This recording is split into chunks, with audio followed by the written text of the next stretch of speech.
The Canadian Wild Turkey Federation presents Turkey Talk with your hosts, the guys that keep it real. From the Real Outdoor Experience, it's Carlin Riley and Ian McCleary. Stay tuned, folks. We discuss way more than just turkey hunting tips and tricks. If conservation, protection, and enhancement of the outdoors is important to you, you have come to the right place. It's go time. 3, 2, 1, let's go. Hi, everybody, and welcome to the CWTF's Turkey Talk with the guys from the Real Outdoor Experience, Carlin and Ian. And tonight we have Kevin Bartley from GobbleStalker Custom Calls. We have used and enjoyed and found success with GobbleStalker calls, I don't know, for many, many years now. So without further ado, Kevin Bartley. How you doing, Kevin? I'm good. How are you guys? Good. You know what? We're great. Really nice to see you, Kevin. Get eyes on you. I miss being able to see you at the Toronto Sportsman Show. Yeah, it's a shame, but yeah, we had a lot of good times there, a lot of memories and a lot of sharing of ideas and things. So yeah, hopefully next year we'll have it back and get everything back to normal.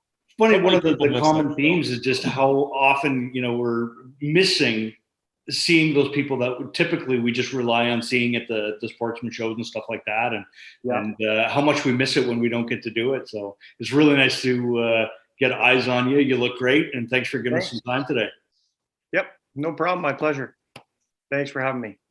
So I guess, if you're listening to the podcast for the first time out there, Kevin really is the call. I've used the word guru before. I don't know what's above guru, Ian, like Grandmaster guru.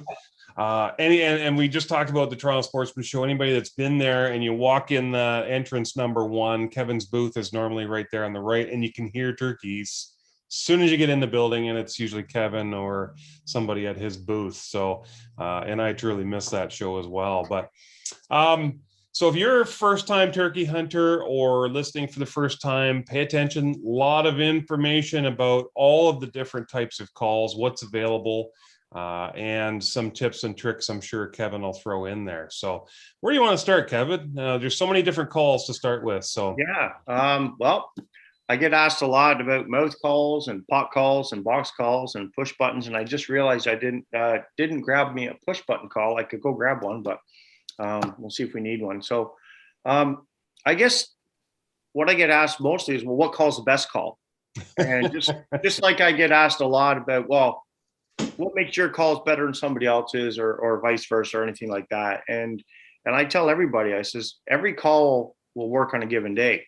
You've been out in the woods plenty of times to know that your favorite turkey call will work wonders 2 days in a row, and then you go out the next week and you won't get a gobble to it, and you'll pull out the other one, and guess what?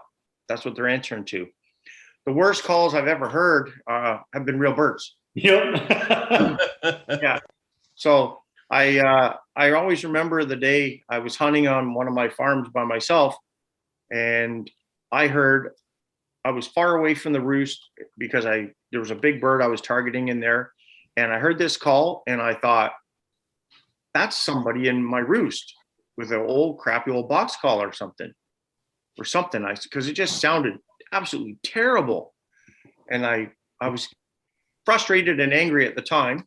So I stood up and I yelled across the field. I said, "You're on private property. Please get out. You've already ruined our hunt. You're in the roost." And I said some choice words. And I went back that afternoon and I roosted my birds again, and I knew they were there. So I thought this wasn't going to happen twice in a row. And I went in very early in the morning, tight to the roost. And the sun came up, and of course the songbirds went off, a couple of crows went off, and then the woods lit up with some gobbles. And then this god awful yelp occurred again. But it was 30 yards in front of me and in a tree. And I looked up and I went, okay, I've been schooled. And I tell everybody, you never stop learning. You guys know that too.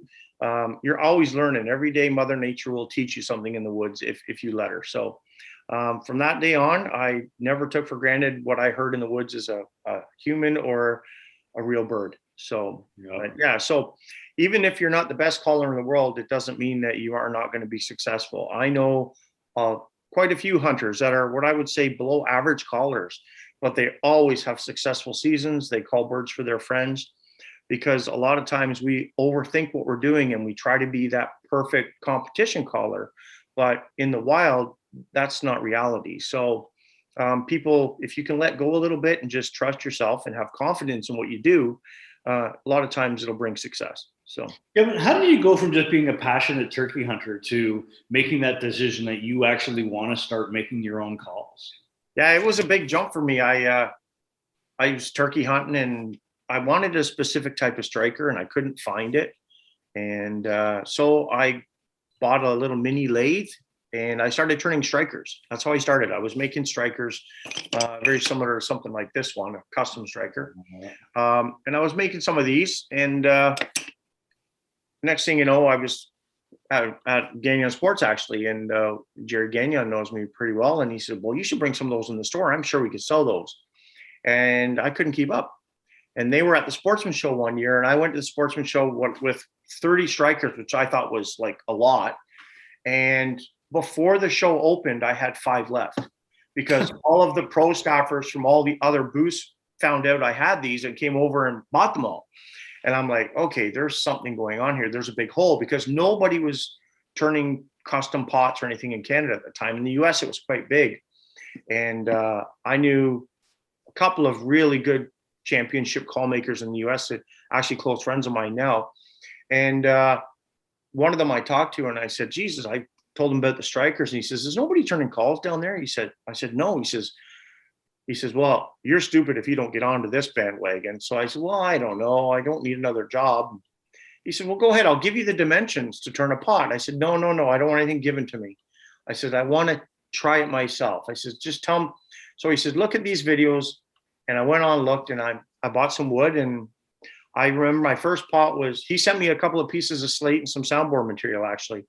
And I turned a Purple Heart slate call. And I glued it all up, and I played it. And I thought, well, it sounds okay.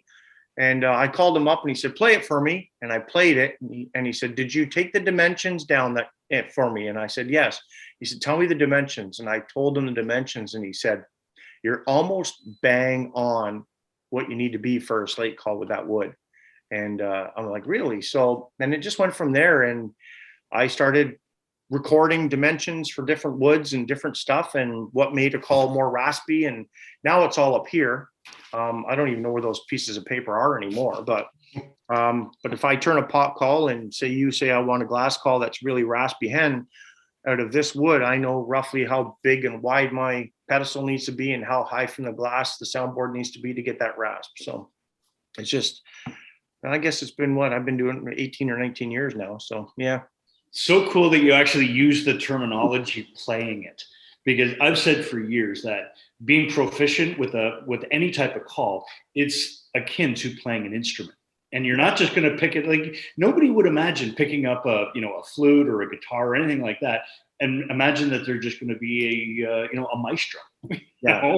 You got to practice and learn it and learn the subtleties of it in order to be really proficient. So it's neat to use that terminology. Yeah, when I do the seminars, I tell people like all turkey calls run on the principles of vibration. Really, everything is vibration related. A mouth call vibrates in your mouth. A pot call, you're vibrating a stick over a surface, which is resonating over a soundboard and out sound holes. A box call, you have a piece of wood vibrating over another piece of wood. And that's why on a box call, a lot of people struggle with them. And I tell them it's how you hold them, because they'll hold the sides of the call, which dampens the vibration. And when you teach them to hold the call right, it's like, oh, wow, you see the light bulb go on. And it's like holding a pot call. If you hold a pot call really tight or your striker too tight, you don't get the rasp. It deadens the rasp out. You've got to let things vibrate. And basically, you're right. It's all touch and feel and tuning, basically. So, but yeah, an instrument's very, very accurate. So was it a pot call was the first one you actually made from, scratch that first time? Yeah, pot call was the first one I made for scratch. And then once I did that, of course, all my friends were lined up. Make me one. So I was making calls and I was giving them away because I was a learning curve, right? And I have a few friends that still have some of my very first pot calls sitting up in their cabinet. And they say, they say, that's my collector piece. I killed 1 or 2 birds with it. And then you gave me what they call the creme de creme, when I really refined everything. And they say, but these are the ones that are true things. So my son has my first pot call sitting on his dresser that I ever made. Awesome. So yeah, that's his But moment. they've all killed a pile of turkeys, no question about that. Yeah. Now, one of the things you said, I'll circle back a little bit, Kevin. You said not every call sounds the same. Different materials sound different. And turkeys don't always like the sound of the call that you're making. So to me, that just speaks volumes. And you know, in our series, Turkey Hunting for Beginners series, we talk a lot about, you know, I won't use any names, but stores that you go to and you buy a stock call off the shelf, and you go out there and you start jamming on that call. How many turkeys have heard that exact same call because they're in every one of those chain stores all across Canada? So to change it up, we say, you know, we suggest, well, you know, you should take a look at a GobbleStalker call, and it doesn't have to be a custom call. One of your calls, it's a different sound. So how many calls do you suggest that people, and we'll stick with pot calls for now, because we'll get into, you know, all the other calls in a second, but how many pot calls would you suggest that people stick with? See, the thing is, what people don't understand too, in the box stores or whatever, they want to sell you as many items as they can. And so you'll get a box pot call here with a hickory striker, and then, oh, this one over here has a purple heart striker, you should buy that one. And what I try to explain to people is, whatever call you buy, if you buy different strikers, the different densities of each striker wood will give you a different pitch and tone on the call. The harder the wood on the striker, the higher the pitch on the call. The softer the wood, the lower the pitch. So you can, instead of buying 15 pot calls, you could buy 1 or 2 different pot calls and 6 or 7 different strikers and have a multitude of different birds. So you could take the pot call out and try your regular hickory striker and not get an answer. And then you could go to your purple heart and not get an answer. And then you go to a very low range cedar, which drops the pitch way down. And all of a sudden, what happens? Oh, well, that's what he wants, right? Because everybody tells me, well, what one should I use? And I say, well, let the bird tell you that.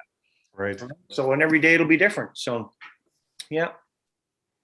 Now, that's why I carry like a multitude of strikers with me when I go hunting.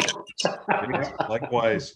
We try and I guess our kind of our rule of thumb is try 3 strikers with 1 pot call, and that basically gives you 6 different calls with 2 pot calls. So now material wise, you touched on slate a little bit. I know you sell glass calls. I know you sell copper, because that is my favorite, the copper. I just love those calls. What else is there available? So basically, in my arsenal, I make slate, which I call the soft and seductive call. Glass and crystal are very crisp and clear. I've killed more birds with the crystal over slate call than any. This call right here was made, I can't even read the writing on it anymore. 2007, this call was made. And this call has a funny story. It was a glass over slate call at one point, I think. And at the sportsman show, a gentleman picked it up and he looked at it and he dropped it on the ground, and it landed exactly perfectly the right way to crack the glass.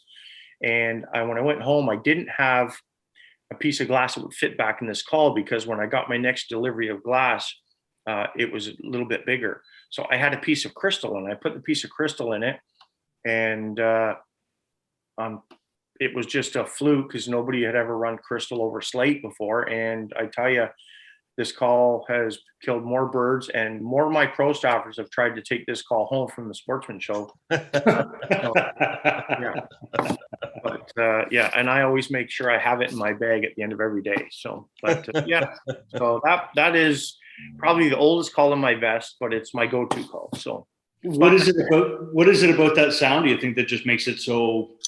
I don't know. It just, so what makes a call really good is you need a hen has a natural rollover and break. And what's hard is, I know guys who make calls, and I try to be very constructive for everybody. And to me, anybody who takes the time to make a pot call and put it out there, they need to be commended for that in the first thing. But where the challenge is that everybody can make a call that'll yelp, but to make a call that'll actually have a proper rollover and break. And what I mean with a rollover is hens have a natural high low note, right? And then when they break, the break is it's a distinctive cutoff. So when a hen closes her beak, there's no more sound coming in. And sometimes people forget that. You can hear a lot of guys or gals, anybody with a mouth call, and they'll yelp. And when we're judging, we tend to call it, they roll their yelps together. So they don't have that clear break, which you deduct points for, obviously. So it's hard to get a pot call to do that, or get it so that you can consistently get pot calls to do that. So I know lots of guys who make pot calls, and you can go through their whole table, and I guess I'm a little critical, but I can go and play all their pot calls, and I'll pick 4 of them out of that group, and I say, these are the creme of the cremes out of this. And I can do that with my own pot calls. I play all my pot calls before I sell them. All my pot calls will have a little mark on them where I test the pot. If that pot doesn't have a rollover and break on it, I can tell you'll never see that pot for sale. I will destroy the pot, just point blank, because I'm all about quality and sound. And if I wouldn't hunt with it, then I wouldn't expect anybody else to. So let us hear that. Let's hear a rollover and break.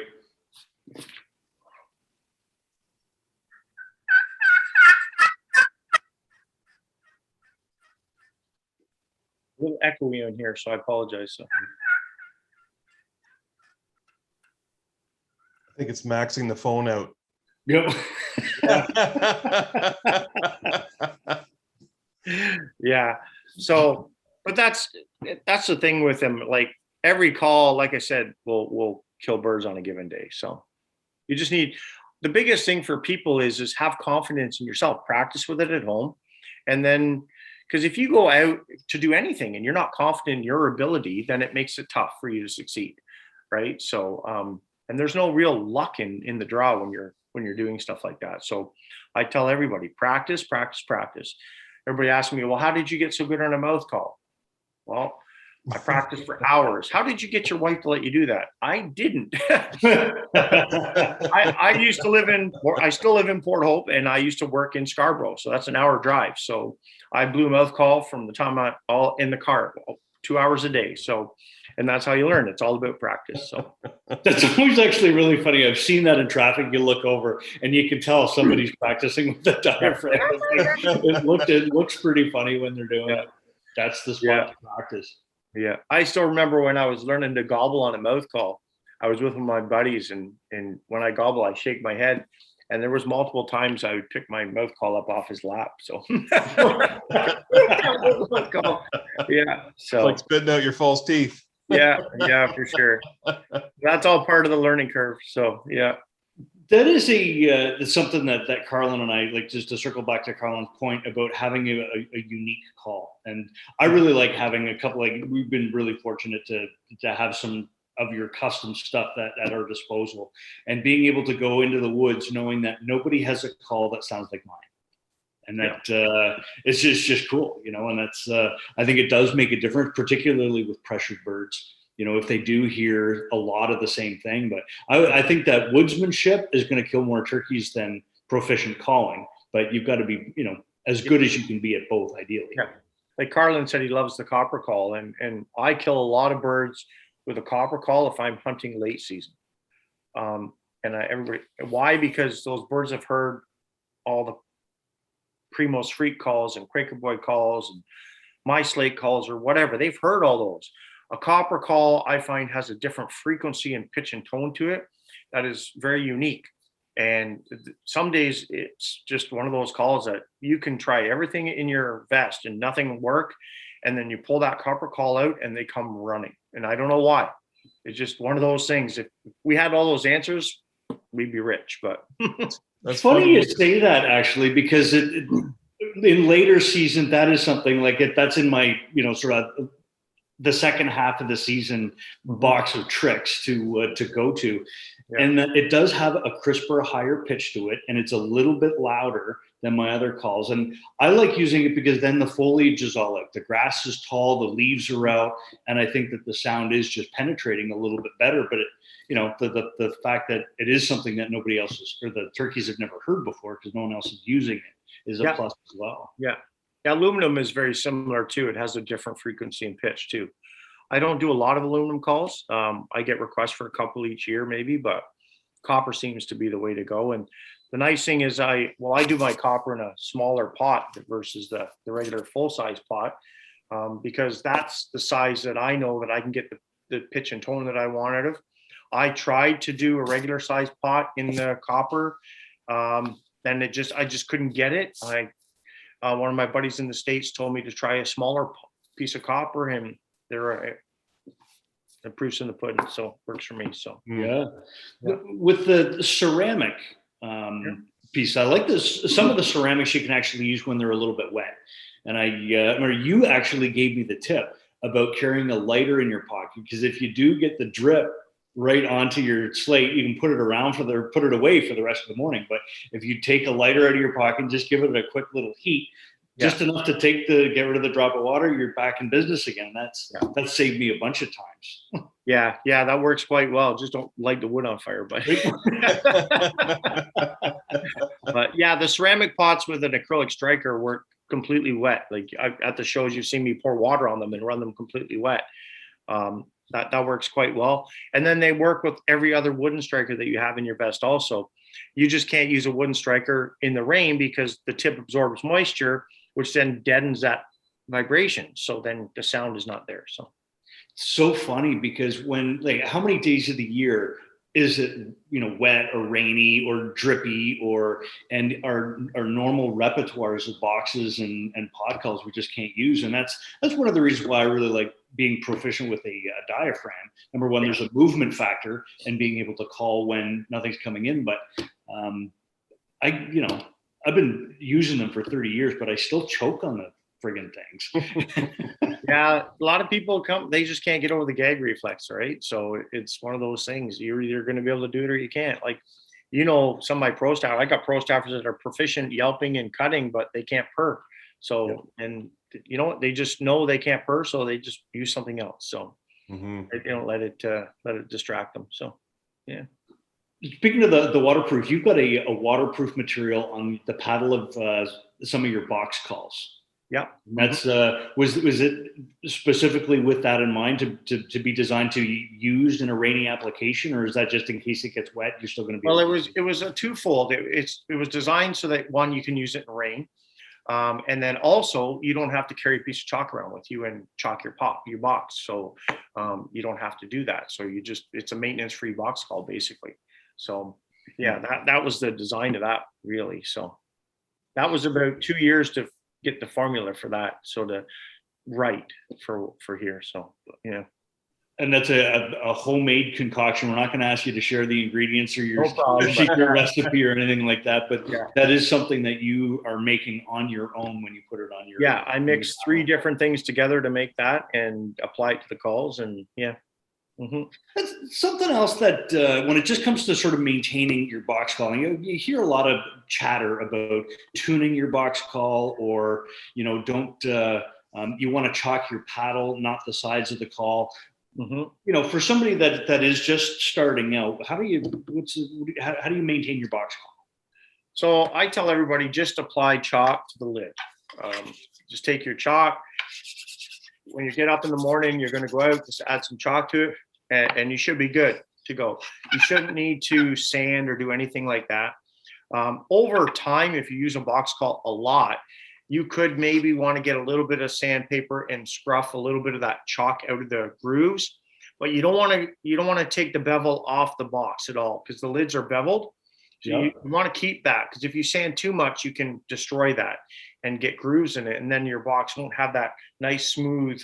That concave is your rollover and break, really. If you take that away, then it's just a flat piece, right? So, and just likewise with the box skull, you can see it's on an angle this way, right? So it allows you to get what we call the rollover and break, right? So,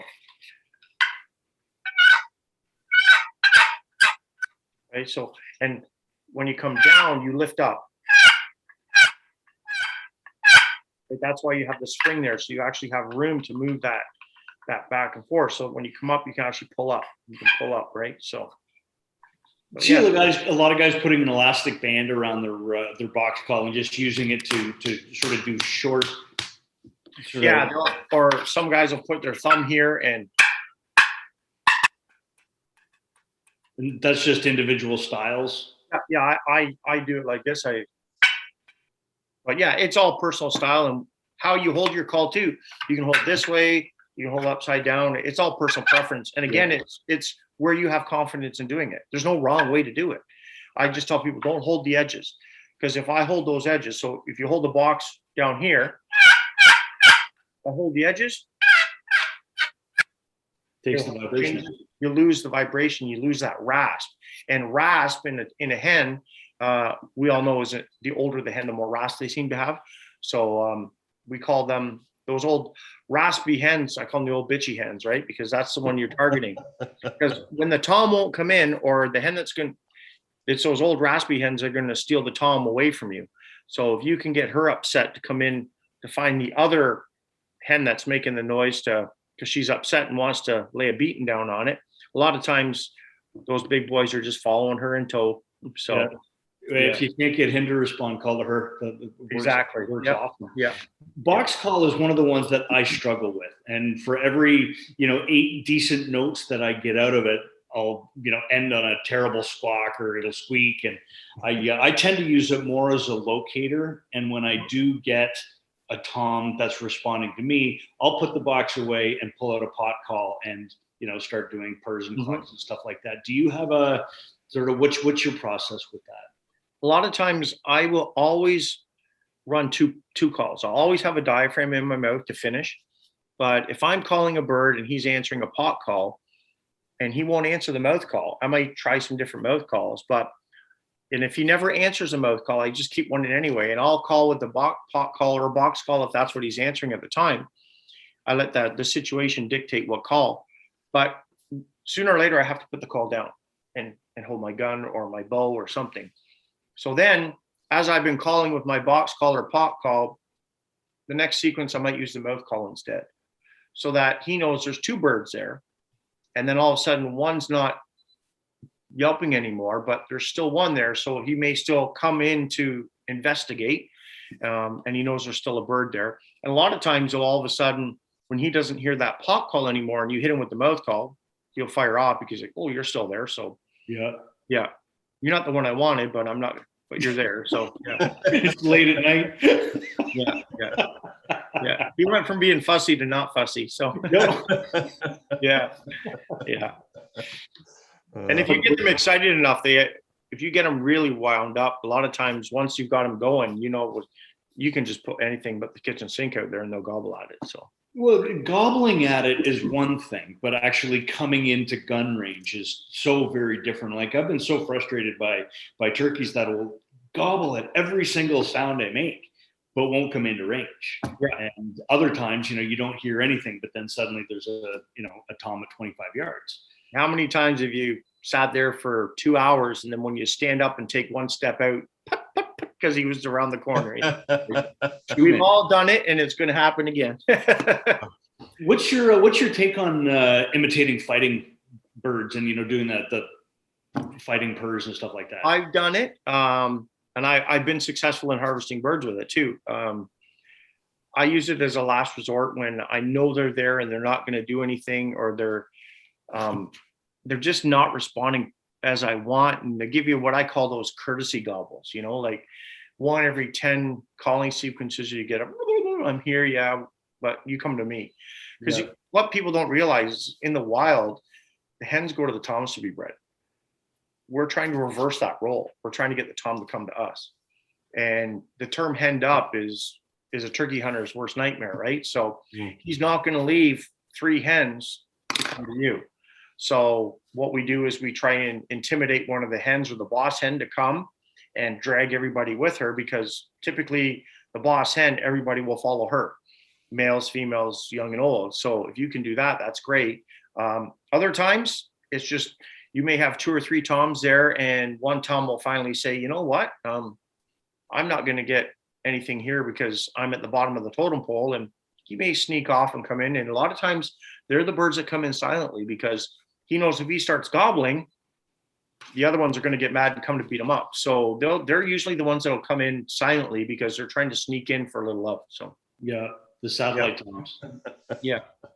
When you doing fighting per sequences, will you use your pushpin calls, or do you use a box, or what does that look like? I use a pot call or a mouth call typically, right? So Okay. like I'll just run the slate call here. So I'll just start it with that.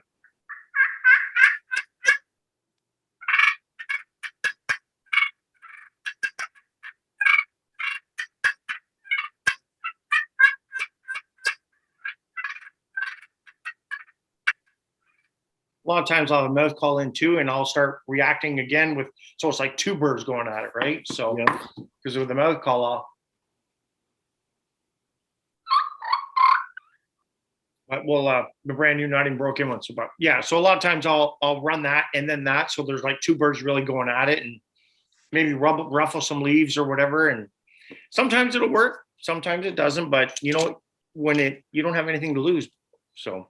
Yeah, as well as like rattling in bucks, or I guess the whole idea is that, you know, if like kids in the schoolyard, as soon as somebody yells fight, you know, the pack of kids that run over to kind of to watch. Now, I guess there's with bucks, there's an idea that while the 2 are fighting over a receptive female, a 3rd buck could come in and steal her away while the other guys are preoccupied.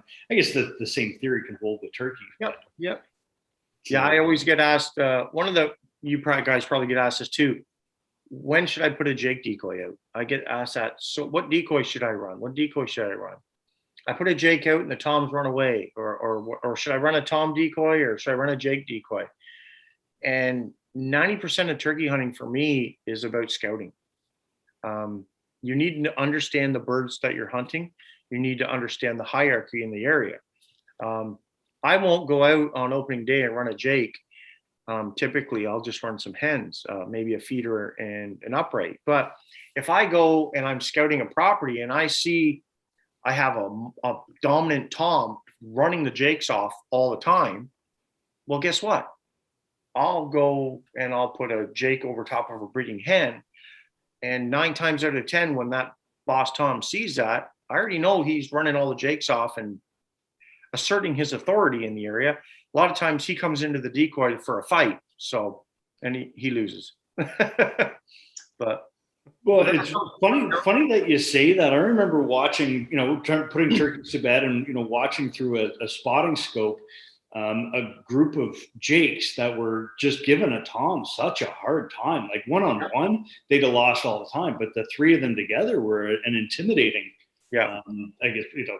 And I get that question a lot. I put my Jake decoy out and the tom saw it and ran away.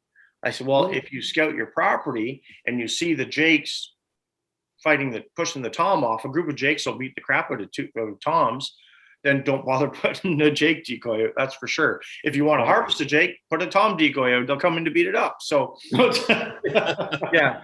And there's nothing wrong with taking a Jake either, right? I'm a hunter instructor, and I tell everybody that, like, be thankful. Don't pass up today what you'd be thankful for on the last day of the season. So, words of wisdom for sure. And you know what? When you're eating the breast, you know, what's the difference between a tom and a Jake? Maybe, you know, a couple ounces of meat. Exactly. Yeah.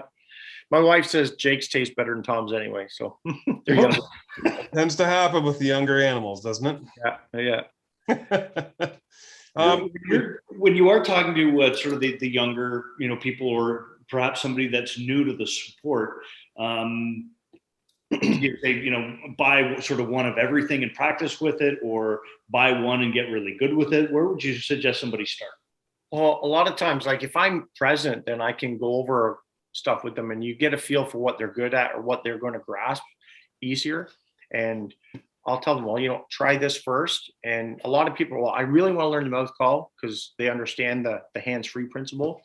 So that's why there's the beginner double one.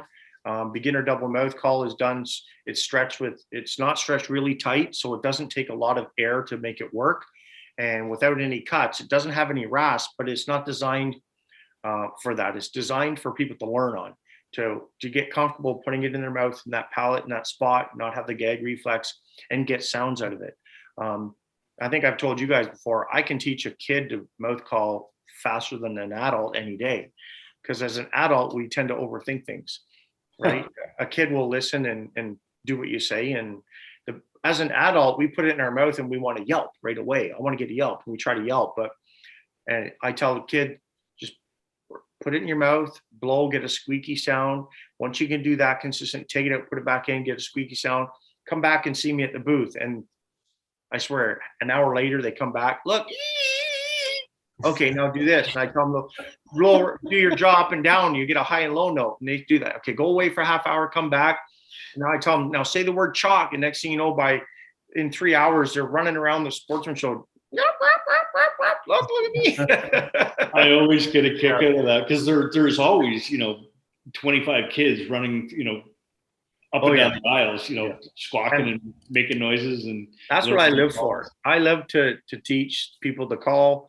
And I get more enjoyment from somebody who comes to the booth or comes to my house or whatever to see me and say, I've been trying to kill turkeys for 4 years. I've not been successful. What am I doing wrong? And I listen to their stories, and then I sort of pick out what might help them. I teach them how to use a call, and a lot of them, well, what do I owe you? Nothing, no problem at all. And my payment is when they come back the next year to the booth and show me the picture, and they almost have tears in their eyes. I wouldn't have got that bird without you. And that's the payment for me right there. I think it's just knowing that you help people to enjoy themselves, right? Like, because even when I teach my hunter ed class, I tell everybody, we hunt to enjoy ourselves now. We do not hunt because we have to hunt. We can go buy groceries. In days past, they had to hunt to survive because that was the only way you could put meat in the fridge or in the cellar, I guess, at that time. We don't have to do that now. We hunt to enjoy ourselves and provide delicious game and meat for our families, but we don't theoretically have to hunt anymore if we didn't want to. So I get asked, well, what do you do when it's pouring rain out and like downpouring in the morning? I go back to bed. I don't go out because I don't enjoy sitting out in the rain. But if I had to, then yes, I'd take my waterproof calls and away I go. But I get asked that so many times, right? Like, well, what do you do in this situation? If it's 90-kilometer-an-hour winds and raining, I'm not going out. Sorry, I don't need to. So, right? And just like you guys have done TV shows and stuff like that, you have your own shows and that, and like you do a bighorn sheep hunt up in the elevations, and you're doing some cardio routine because if not, you're out of breath and you're barely struggling to climb up the hills. You're not enjoying yourself. Yeah. So right? Physical fitness is a huge part of being a successful hunter today. No question about that. Yep. Yeah, definitely. I lose weight every turkey season and gain it all back in the summer. Something I sort of had to come to terms with. I get really sort of call loyal, and I'm talking about diaphragms here. You pop in a particular cut that you can use really, really well. But, after about 4 hunts, I've worn that call out, and I've stretched the latex in it. It's no longer working the way that I need it to work. And it took me a long time before I got to the point that I could just part with that call. It is like it's over. It served its purpose, but I do have to throw it out and put in a new one. Yeah. Now the biggest problem is you leave it in your mouth too long. Because what you'll do is you'll saturate the latex will actually take on moisture. So if I'm running a jellyhead call and they're answering that, I usually have 2 or 3 of them in my vest. So you can tell, when you have that call in your mouth too long, it starts to get saturated. The tape is like really low, right? Yeah. Well, that's when I take that call out and I put another one in. Because if I don't, then what happens is basically the call destroys easier. I let the call dry out. I take it home. I clean it in non-alcoholic mouthwash. I'll take some of the cheap plastic combs from the dollar store and I cut the teeth off them. And then I stick it in between the reeds. I put it back. I put it in the fridge for another day. But I've done it where I've gone out, going home after work, and I got my gun with me and realized I forgot my vest, and I'm digging through the truck and I find an old mouth call and I rinse it off, put it in and that's all I got, and away I go. That's actually kind of a deep point too. Call maintenance. Yeah. and that's, I've kept them in, little Tupperware containers with the mouthwash in it, or, old chew tins that have, some mouthwash in them. Putting them in a comb that you've taken some of the teeth out is a great idea. Yeah, so I cut the teeth off the comb, a little plat, and then I actually stick it in between the reeds so the reeds aren't stuck together, right? So if you take a call after you've used it, and you see you'll offset trying to get the reed spread out, because if you start doing this and stretching it out, you're actually destroying the actual stretch of the reed. So the call's going to change the pitch and tone of the call. Yeah. But if you let it sit in mouth, and I don't let them sit in mouthwash very long, because I rinse them off. And when they're still wet, because there's moisture in between the reeds, you can actually take that plastic tooth from the comb and slowly put it in between the reeds. And I run it back and forth so that there's nothing sticking. And then I just set it in the case and put it in the fridge. And when I'm ready to hunt, I pull the teeth out, leave them in the case, put the calls in my vest, and away I go. And the mouthwash is just to kill the bacteria, essentially. Exactly. Yeah. Yep. Yeah, nothing worse than having a call that you had cough in your mouth first, and you called it, you put it in your vest because you wanted the other one, and next thing you know, you go to grab it and it's moldy because it was all gummed up with. Well, it'll happen, right? So, and problem is, you pull it out in the dark, you don't see it, right? So, right, till you feel that extra fur. Yeah. And I'm a firm believer that if you were sick and had a cold, that you can get it back. So. Yeah, for sure. Yep. Speaking of maintenance, when it comes to maintaining a pot call, and you see some guys they'll use a stone on ceramic or a stone on their copper pot, or the Brillo pad or the sandpaper. Oh, I know. Yeah, I get it. See you cringing, but for the benefit of the newer, I guess, or less experienced people, or those that just don't know. Yeah. What are those golden rules to never forget? So basically, on a slate call, you're going to use Scotch-Brite, and the way I tell everybody with my calls is I sign them all in that. But the top of the pot, you always go back and forth one way, always the same direction, right? Because that way, when you pull down, you're building little grooves in the slate, basically. That way, when you pull down, you get the. Yep. Right. Doing the circle thingy, I don't advise that. It'll still work, but so for slate, Scotch-Brite. For copper, Scotch-Brite. You just have to push harder because you're digging into copper, right? So you're basically just pushing harder. When I first condition a brand new copper pot, if I do 6 or 7 of them, I'll have little copper shavings all over because I'm pushing hard, right? But again, you're pushing hard because you want the right.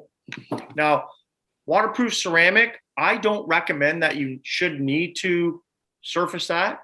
In the past, I've got one at the Sportsman Show that's 6 years old and never been conditioned.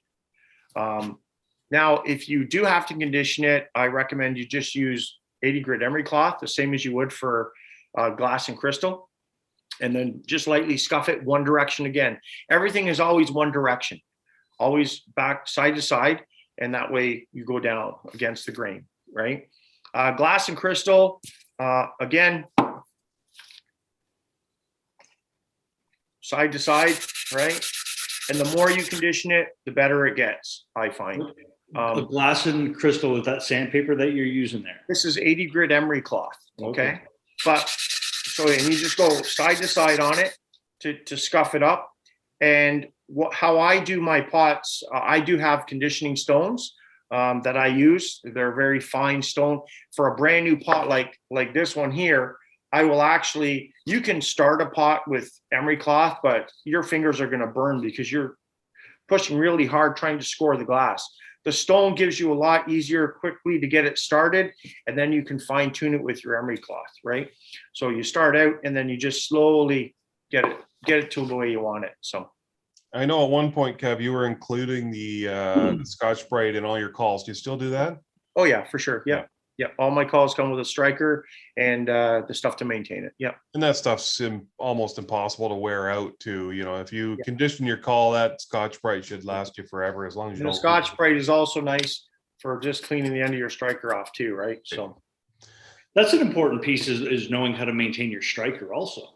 Yeah. Because you are going to polish the end of that. And if you polish it smooth, it's going to squeak. And, you do have to make sure you're not filing it or sanding it smooth, but keeping it dry and clean. And I have a little piece of 150 grit sandpaper in my vest, and I just, if it gets polished or something, I just very and I'm not really sanding, I'm just basically cleaning the crap off it really, and just slightly just rub it off.